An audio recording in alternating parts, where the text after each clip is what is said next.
आयज आमी कितें पळयता पळयात, मोइसेस आतां जाणटो जाता आनी ताच्यान आतां चलोंक पर्यंत जायना तितले, आनी देवान ताका सांगलेले, तो म्हणटा म्हाका देवान सांगलां की हांव देवान दिलेल्या देशांत पावचो ना, पूण हांव देवान सांगलां ते प्रमाणे कोत्ता.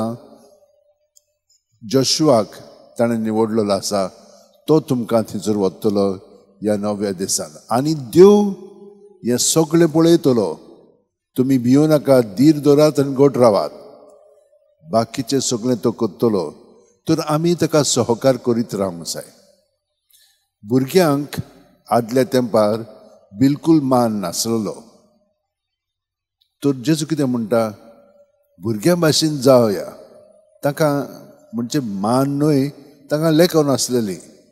म्हणजे कितें, आमी कोणेनूच आमकां लेखोंक जाय म्हणून न्हय, पूण देव आमकां लेखता, तो आमकां सोडिना. आनी तो कितें म्हणटा, ह्या भुरग्या भाशेन जालें की ना, देव अदीक आमचो परमोस करता.